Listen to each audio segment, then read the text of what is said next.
Picture this. You're 31 years old. Your phone buzzes constantly with wedding invitations, engagement announcements, baby photos. Everyone around you is moving forward. Everyone except you. You're stuck, invisible. And tonight, you're about to make a decision that could destroy everything you've been waiting for. This is not just another love story. This is what happens when patience breaks. Amara sat in her apartment in Victoria Island, Lagos, scrolling through her phone in the dark. No messages, no calls, nothing. Just the silence that had become her unwanted roommate. Her phone lit up again. Another wedding invitation. Her cousin. Then a notification. Her best friend's engagement announcement with 4,000 likes and 500 comments celebrating her. Amara stared at the screen, her chest tight. She set the phone down and looked around her apartment. The expensive furniture, the career she'd built as a brand manager at one of Lagos's top marketing firms, the independence she'd fought for. None of it mattered tonight, because at 31, she was the one everyone pitied. The successful woman with nothing that counted.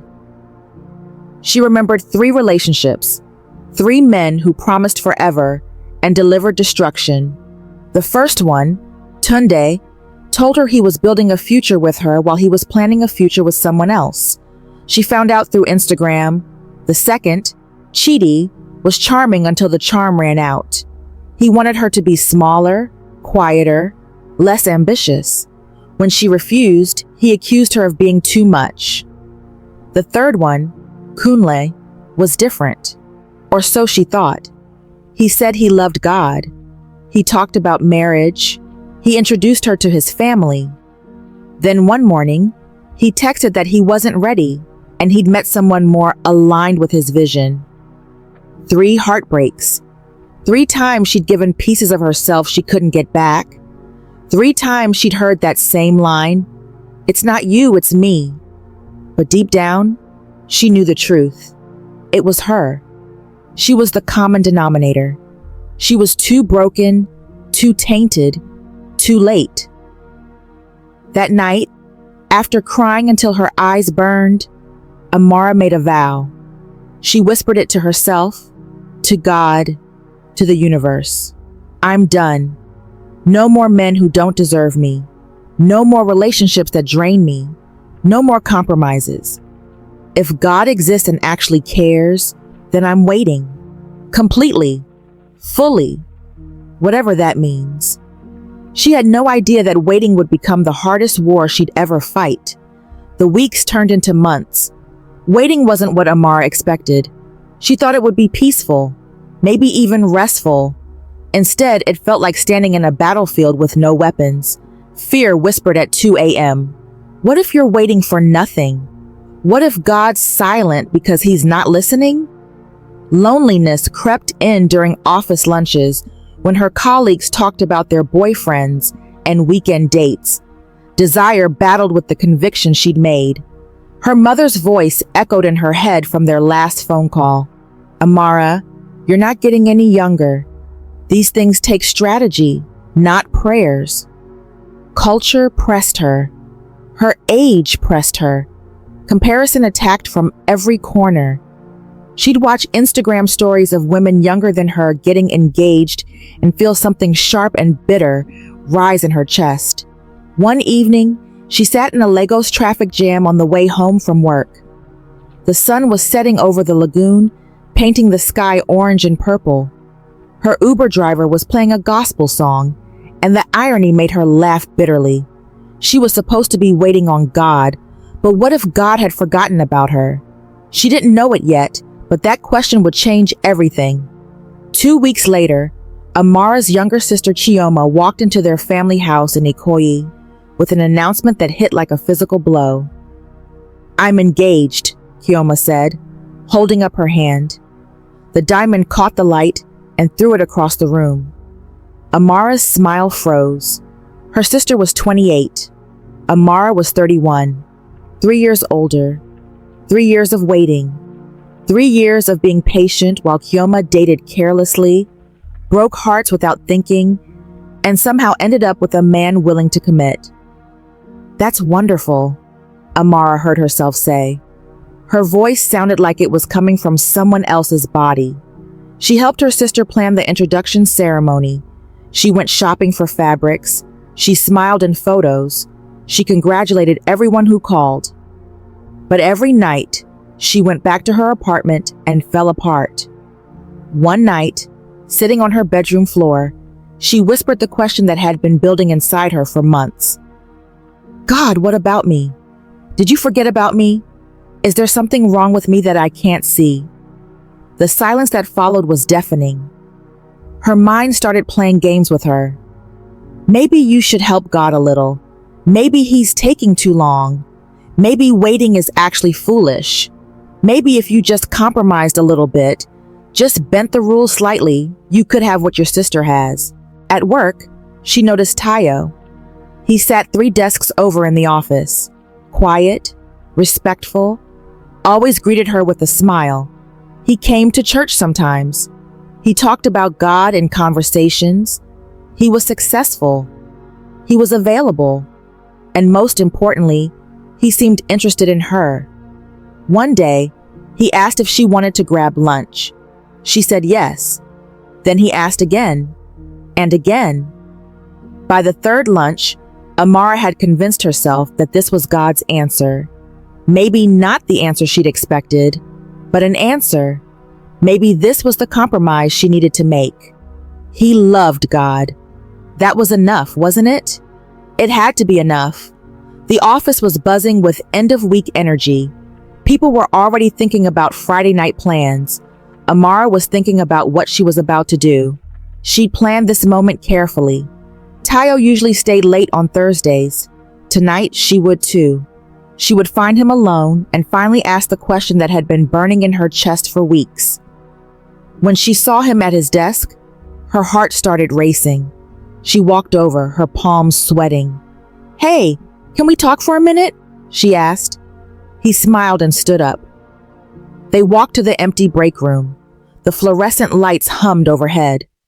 "I've noticed that you've been really kind to me," Amara started, her voice shaking slightly. "And I was wondering, have you maybe been interested in me, like romantically interested?"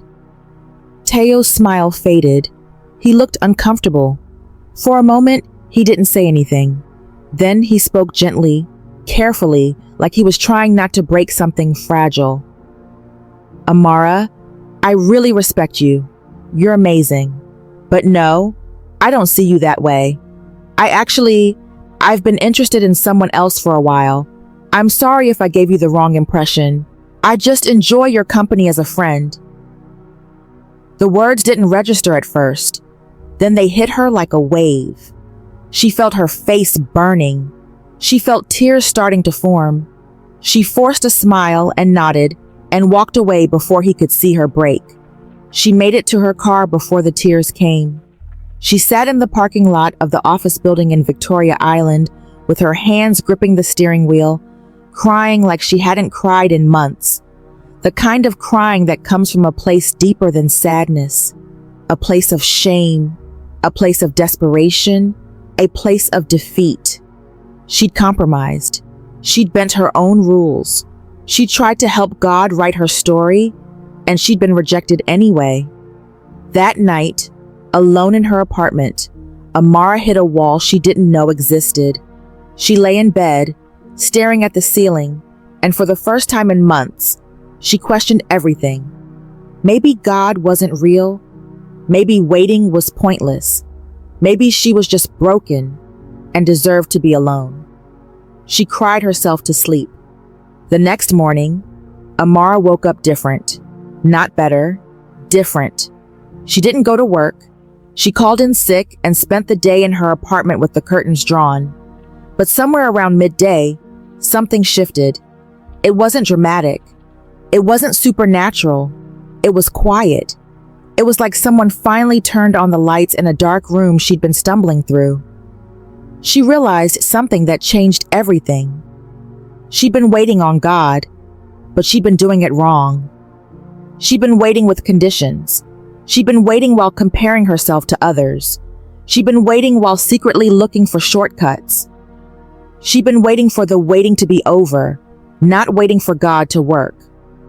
Real waiting, she understood, meant surrendering control completely, not just saying the words, but actually releasing her grip on how her story should unfold. She grabbed a journal and started writing. Not the desperate prayers she'd been writing before, real prayers, honest prayers. She wrote about her fear. She wrote about her shame from the rejection. She wrote about how she'd abandoned her own conviction the moment it got hard. She wrote about how she wanted to trust God, but she didn't know how. By the end of the day, she'd made a decision. She wasn't going to date anyone unless God made it absolutely clear. She wasn't going to compromise anymore. She wasn't going to check Instagram for engagement announcements. She wasn't going to listen to her mother's warnings. She was going to actually wait, not halfway, not with one foot out the door. She was going to wait with everything she had. The change was subtle but real. She started attending the Wednesday night prayer meetings at church again. She read scripture that actually spoke to her instead of just scrolling through religious quotes online. She cut off every conversation with every man who wasn't intentional, every maybe, every let's see what happens, every backup plan. She started taking care of herself in a different way, not to impress anyone, but to honor herself, to honor the wait. Her friends noticed first. "You're different," her friend Zara said over lunch. "You're more peaceful." Even her mother noticed. When Amara visited home the following weekend, her mother paused while they were eating dinner. "Amara, something's changed in you. You look at peace." Amara smiled. She wasn't healed completely. She still had moments of doubt, but she was becoming someone different, someone stronger, someone who wasn't defined by the men who rejected her or the relationships that failed, someone who was learning to be complete on her own. 3 months passed. Amara wasn't thinking about men anymore. That sounds crazy, but it was true. For the first time in years, she wasn't scanning every room looking for possibilities. She wasn't overanalyzing texts or conversations. She wasn't wondering if this was the one. Instead, she was living, really living. She took a trip to Zanzibar with her friends. She volunteered at her church's community outreach program. She worked on projects at her job that actually excited her. She spent weekends reading books that made her think. She prayed without tears. She laughed without forcing it. Her sister Kioma asked her to be a bridesmaid. This time, it didn't sting. She was genuinely happy for her sister. The envy was gone. The comparison was gone. Something had shifted in her that couldn't be shifted back. Then came a Sunday that seemed like any other Sunday. It was during the morning service. The pastor had invited a guest speaker, a young man named Damien, who ran a foundation that provided education to underprivileged children in Lagos. He talked about faith, about how God sometimes calls us to wait so he can position us in exactly the right place at exactly the right time. Amara listened, but she wasn't listening for a love story. She was listening because the words were true. After service, there was a reception in the church courtyard. Amara was talking to one of the church mothers when someone approached her. It was the guest speaker. "Hi, I'm Damien," he said. His voice was calm. His demeanor was respectful. He wasn't trying too hard. "I noticed you during the service. You were really engaged with what I was sharing. I just wanted to say thank you for listening so genuinely." Amara smiled politely. She assumed he was just being nice. She didn't read into it. She didn't fantasize about it. She didn't imagine a future that didn't exist. They talked for maybe 10 minutes. He asked what she did. She told him about her job as a brand manager. He shared about his foundation. It was a normal conversation. When someone called him away, he excused himself politely, and that was that. What happened next didn't happen overnight. Damien asked for her number before he left Lagos. He said he'd like to stay in touch because he respected how she carried herself and the way she'd listened to his message. She gave it to him without expectation. He texted her a week later. Not a desperate text, not a "I've been thinking about you" text, just a question about something she'd mentioned in their conversation. They talked. For weeks, they just talked. On the phone, through messages, about God, about purpose, about why they both felt called to serve others, about what they believed marriage should be. Amara didn't rush into anything. Neither did he. When he asked if he could visit Lagos and take her to dinner, she prayed about it first. She asked God for clarity, and the clarity came. This felt different. This felt right. When Damien finally asked her to be his girlfriend, it wasn't with a grand gesture. It was quiet and intentional. He said, "I've prayed about this. I've sought counsel. I know this is what God wants for us. I want to build a life with you, not because you're perfect, but because together we can honor God." Amara said yes, not because she was desperate, not because she was running out of time, but because she'd spent enough time waiting to know the difference between what looked good and what actually was good. The engagement came 6 months later. The wedding was set for the following year. It wasn't elaborate. It was beautiful. It was holy. It was theirs. On her wedding day, Amara thought about all the nights she'd cried, all the times she'd questioned God, all the moments she'd wanted to give up, all the compromises she'd almost made. None of that mattered now. What mattered was that she'd waited, not perfectly, but fully. And God had shown up fully. Here's what Amara's story teaches us, and I want you to hear this clearly. Waiting on God isn't weakness. It's the hardest, most powerful thing you can do. When loneliness whispers, when your friends are getting married, when your family is pressuring you, when you feel invisible, that's when waiting matters most. Half waiting gets you half results. You'll end up with half the man, half the peace, half the blessing. But full waiting, full surrender, that's when God shows up and exceeds every expectation you had. Your waiting season isn't punishment. It's preparation. God isn't late. He's never late. He's using every single day to shape you into the person who can receive and steward the blessing you're asking for. So don't let loneliness push you. Don't let age pressure you. Don't let comparison destroy you. Don't let culture convince you that you're running out of time. You're not running out of time. You're running into your purpose. If you're watching this and you're in the middle of your waiting season right now, I want you to know something. You're not alone, and your story isn't over. It's just beginning. Like this video. Subscribe to this channel. Share this with someone who needs to hear it. Because someone you know is sitting alone right now, scrolling through their phone, wondering if God forgot about them. And they need to know that He didn't. Your waiting is not delay. Your waiting is divine alignment.